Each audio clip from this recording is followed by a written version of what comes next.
அண்மை செய்தி. நகராட்சி நிர்வாகம் மற்றும் குடிநீர் வழங்கல் துறைக்கு பணியாளர்கள் எவ்வாறு முறைகேடாக தேர்வு செய்யப்பட்டனர் என இடி தரப்பில் விளக்கம் அளிக்கப்பட்டிருக்கிறது. கூடுதல் விவரங்களை செய்தியாளர் சரவணன் வழங்க கேட்கலாம். சரவணன், வணக்கம். மேலும் விவரங்களை சொல்லுங்க.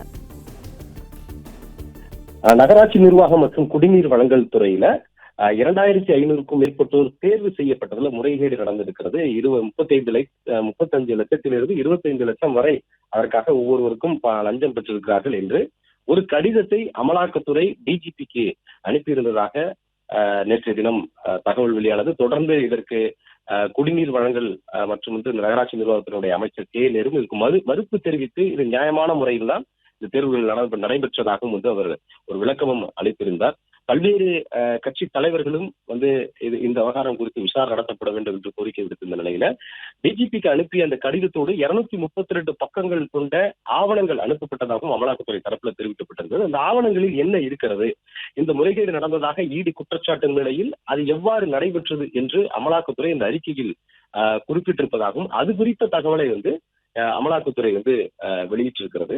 அதன்படி அவர்கள் கொடுத்திருக்கக்கூடிய அந்த அறிக்கையில் 232 பக்கங்கள் கொண்ட அந்த அறிக்கையில் அமைச்சருடைய பெயர், அமைச்சர் கே நேருடைய பெயருடைய சகோதரர்கள் மணிவண்ணன், ரவிச்சந்திரன் மற்றும் டிவிஎச்சினுடைய பொது மேலாளர் ரமேஷ் மற்றும் உதவியாளர்களான செல்வமணி, கவிபிரசாத் ஆகியோருடைய பெயரை எல்லாம் குறிப்பிட்டு அந்த அறிக்கை அனுப்பியிருப்பதாகவும் அதன்படி பணியில் சேருவதற்கு முன்பு இவர்கள் இந்த உதவியாளர்கள் மூலமாகவும் அதே போன்று அமைச்சருடைய சகோதரர்கள் மூலமாகவும் அணுகி இருப்பதாகவும் அதற்கான ஆதாரங்கள் அனுப்பப்பட்டிருப்பதாகவும் அதிலே குறிப்பிட்டிருக்கிறார்கள்.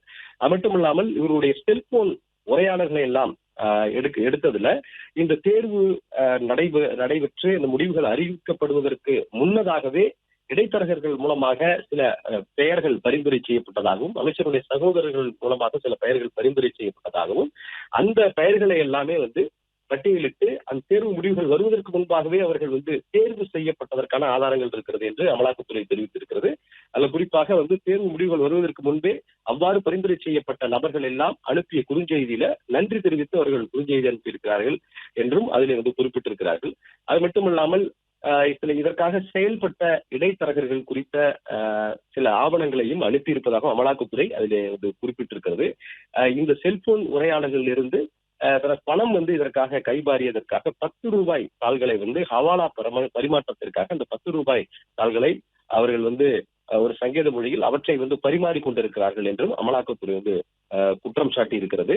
இந்த விவரங்களை எல்லாமே இந்த 232 பக்கங்கள் கொண்ட அந்த ஆவணத்தில் கொடுத்திருப்பதாகவும் அமலாக்கத்துறை தெரிவித்திருக்கிறது. இந்த குற்றச்சாட்டுக்கு மறுப்பு தெரிவித்திருந்த நிலையில இது நியாயமான முறையில் இந்த தேர்வு நடைபெற்றது என்று அமைச்சர் விளக்கம் அளித்திருந்த நிலையில் இடி இவ்வாறு ஒரு தகவலை வெளியிட்டிருக்கிறது. இதில் இதற்கான முழுமையான ஆதாரங்கள், இந்த குற்றச்சாட்டுக்கான முழுமையான ஆதாரங்கள் இருக்கிறது, அவற்றை காவல்துறைக்கு கொடுத்திருக்கிறோம் என்று அமலாக்கத்துறை தரப்புல தெரிவிக்கப்பட்டிருக்கிறது.